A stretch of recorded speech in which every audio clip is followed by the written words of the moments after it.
Hi, Molly's കിച്ചണിലേക്ക് സ്വാഗതം.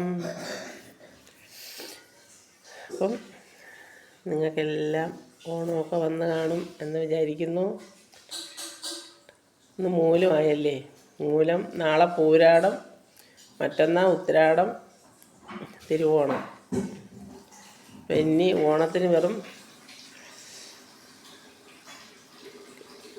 നാളെ പൂരാടമായി. അപ്പോൾ ഓണം വന്നിഞ്ഞ് ഇതായി. അപ്പോൾ നിങ്ങൾക്കെല്ലാവർക്കും ഓണാശംസകൾ. നിങ്ങളെല്ലാം ഓണത്തിന് എല്ലാമൊക്കെ വാങ്ങുന്നതിൻ്റെയും എല്ലാത്തിൻ്റെയും അതിൻ്റെ ഒരു പ്രാള തിമിർപ്പിലായിരിക്കും. എല്ലാവരും അത്തപ്പൂക്കളമൊക്കെ ഇട്ട് കാണും എന്ന് വിശ്വസിക്കുന്നു. എനിക്ക് ഈ വർഷം ഓണത്തിൻ്റെ ഇതിനുമല്ല, എനിക്ക് കുറേ നാളായിട്ടൊരു അസ്വസ്ഥതയും വയറുവേദനയും ഇങ്ങനെയൊക്കെ ക്ഷീണവും ഇങ്ങനെയൊക്കെ ഉണ്ടായിരുന്നു. എനിക്കെന്തെങ്കിലും ഉണ്ടെങ്കിലും ഞാനങ്ങനെ വയ്ക്കുകയോ മൈദീയോ ഒന്നുമില്ലായിരുന്നു. ഇടയ്ക്കിടയ്ക്ക് ചെറിയൊരു പനി പോലെ അങ്ങനെയൊക്കെ ചെറിയൊരു ഇടയ്ക്ക് യൂറിനറി ഇൻഫെക്ഷൻ്റെ ഇതുണ്ടായിരുന്നോ എന്നൊരു ഡൗട്ടും ഉണ്ടായിരുന്നു. എന്തായാലും ഇപ്പം എനിക്ക് പണി തന്നു. ഓണക്കാലമായിട്ട് എങ്കിലും ഒന്ന് ടെസ്റ്റ് ചെയ്യാമെന്നും പറഞ്ഞുകൊണ്ട് ടെസ്റ്റ് ചെയ്തപ്പോഴത്തേക്ക് യൂറിനറി ഇൻഫെക്ഷൻ ഏറ്റവും കൂടുതൽ നല്ല രീതിക്ക് ഞെറ്റം ആയി നിൽക്കുന്നു. ഓണക്കാലമായിട്ട് ഞാൻ പെട്ടുപോയി നിൽക്കുകയാണ്. അങ്ങനെ ആശുപത്രിയിലൊക്കെ കാണിച്ചു. ഡ്രിപ്പ് ഇഞ്ചക്ഷനും എടുത്തു, ഡ്രിപ്പും ഇട്ടു. 2 മണിക്കൂറോടെ കിടന്നു. ആൻറ്റിബയോട്ടിക് കഴിക്കുന്നു. പിന്നെ അത്രയും കൂടിയതുകൊണ്ട് ചെറിയ ഇൻഫെക്ഷൻ്റെ ഇതുമായി. അങ്ങനെ കൾച്ചർ ചെയ്യാനൊക്കെ അയച്ചു. ഓണമായിട്ട് നല്ലൊരു രീതിക്കുള്ള പണിയാണ് എനിക്ക് കിട്ടിയിരിക്കുന്നത്. അങ്ങനെ ഒരു വിഷമത്തിലാണ്. ജോലിക്കും ഒന്നും പോവാനൊത്തില്ല. അങ്ങനെ ഉള്ള വല്ലാത്തൊരു ഓണം ഈ വർഷം. അങ്ങനെ ഒരു വിഷമം എനിക്കെന്തോ വല്ലാത്ത പ്രതിസന്ധിയിൽ പെട്ടതുപോലെ എനിക്കങ്ങ് തോന്നുന്നു. ഞാൻ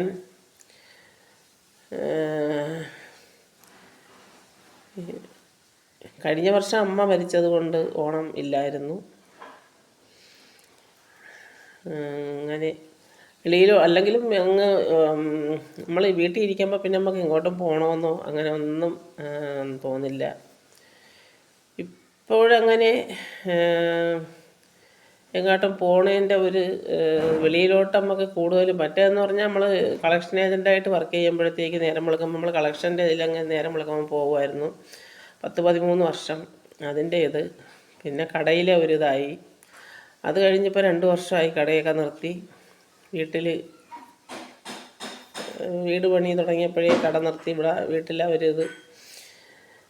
വീട്ടിലേതെന്ന് പറഞ്ഞാൽ നമുക്ക് വീട് പണിയൊക്കെ ചെയ്യുമ്പോഴത്തേക്ക് അതിൻ്റേതായ ഇവിടുത്തെ അത്രയും അങ്ങോട്ട് വലിച്ച് ഇങ്ങോട്ട് വലിച്ച് അങ്ങനെയൊക്കെയുള്ള ഭയങ്കര ആകുമ്പോഴത്തേക്ക് നമുക്ക് അതിൻ്റേതായ ഇതായിരുന്നു. അപ്പം എല്ലാം കഴിഞ്ഞ് ഈ വീട്ടിൽ താമസമായിട്ട് 1 വർഷം കഴിഞ്ഞു. ഈ വീട്ടിലെന്ന് പറഞ്ഞാൽ നമ്മൾ ഇതാക്കിയിട്ട് 1 വർഷം കഴിഞ്ഞു. പുതിയതായിട്ടാക്കിയിട്ട് 1 വർഷം കഴിഞ്ഞു. അമ്മ മരണപ്പെട്ടിട്ട് 1.25 വർഷം. അല്ല, നമ്മൾ ഈ വീട്ടിൽ താമസമായിട്ട് 1 വർഷമല്ല, അമ്മ മരിച്ചിട്ട് തന്നെ 1 വർഷം. എൻ്റെ അമ്മ ഈ വീട്ടിൽ താമസമായിട്ട്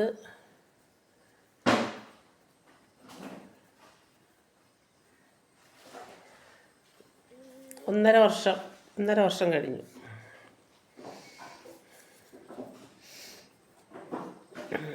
പെട്ടെന്ന് പറഞ്ഞ തെറ്റിപ്പോയതാണ്. 1.5 വർഷം കഴിഞ്ഞു. 1.5-1.25 വർഷത്തോളമായി നമ്മൾ താമസമായിട്ട്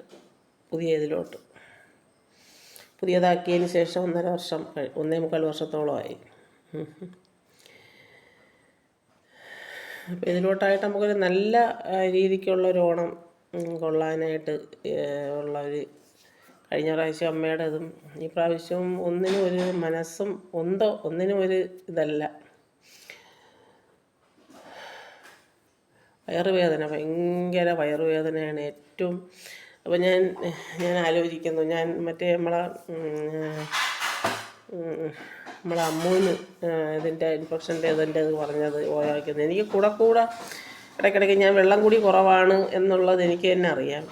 ഇപ്പം പിന്നെ കുപ്പിയും വെള്ളവും കൊണ്ടാണ് നടക്കുന്നത്.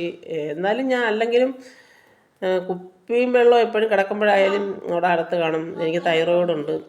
രാവിലെ തൈറോയിഡിൻ്റെ ഗുളിക കഴിക്കാനായിട്ട്. അല്ല വേറെ എനിക്ക് ഷുഗറോ BP ഒന്നുമില്ല. അങ്ങനെയുള്ളൊരു ദൈവത്തിൻ്റെ ഇത്. പക്ഷേ ഇത് ഓണമായിട്ട് എനിക്ക് വലിയൊരു ഇതായിട്ട് വന്നേക്കുകയാണ്. ഞാൻ ആശുപത്രിയിൽ പോയി. ഇവിടെ നാസർ ഡോക്ടറെ തടത്തിൽ ഹോസ്പിറ്റലെന്ന് പറയും. മറ്റേ ഞായറാഴ്ച ആയതുകൊണ്ട് സഹിക്കുക വയ്യാതെ എനിക്ക് വയറുവേദന കൂടി ഇവിടെ കിടന്ന് പൊളയായിരുന്നു. അങ്ങനെയാണ് മോള് ഓട്ടോ വിളിച്ച് ഹോസ്പിറ്റലിൽ കൊണ്ടുപോയി. അവിടെ ചെന്ന് ഇപ്പം റിസൾട്ട് വന്നപ്പോഴേ മോള് പറഞ്ഞു, അമ്മ ഞാൻ റിസൾട്ട് നോക്കിയപ്പോഴേ പറഞ്ഞു 5 ആവാനുള്ളത് 50 ഉണ്ട്. യൂറിനറി ഇൻഫെക്ഷൻ ഏറ്റവും കൂടുതൽ ഇതായി.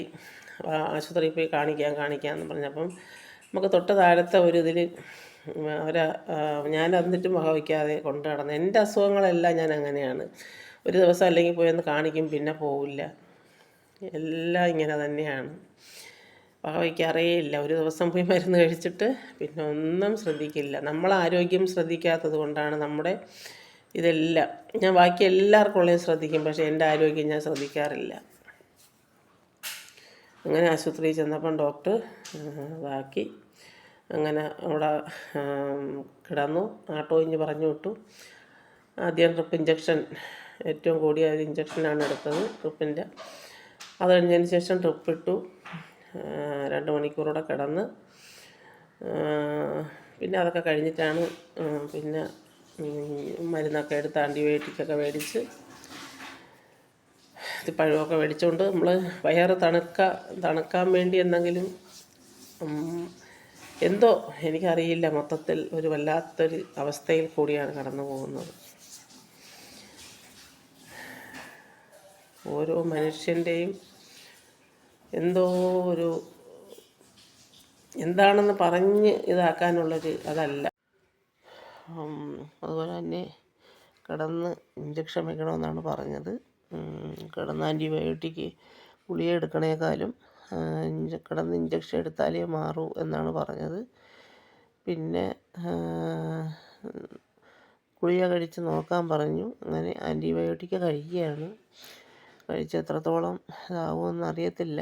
എന്തായാലും തൽക്കാലം ഗുളിക കഴിക്കുകയാണ്. വയറുവേദനയ്ക്ക് ഒരു മാറ്റവും ഇതുവരെയും വന്നിട്ടില്ല. എപ്പോഴും വയറിങ്ങനെ കല്ല് കണക്കിങ്ങനെ ഇരിക്കുകയാണ്. കല്ല് കണക്കിരുന്ന് വയറ് ഭയങ്കര വേദനയാണ്. ഇല്ല, കണക്കൊരു വേദന പോലെയാണ് വയറ്. കല്ല് കണക്കങ്ങനെ ഇരിക്കുകയാണ്.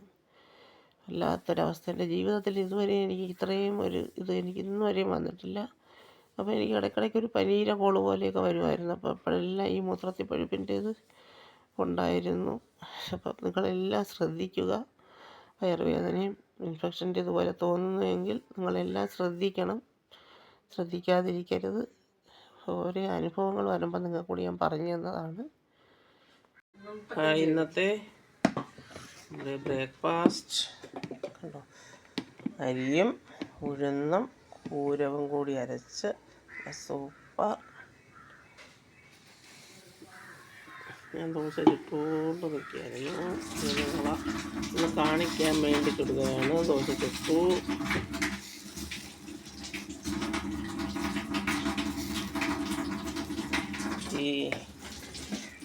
വെച്ച് കഴിഞ്ഞു. നീ കണ്ടു സൂപ്പറല്ലേ?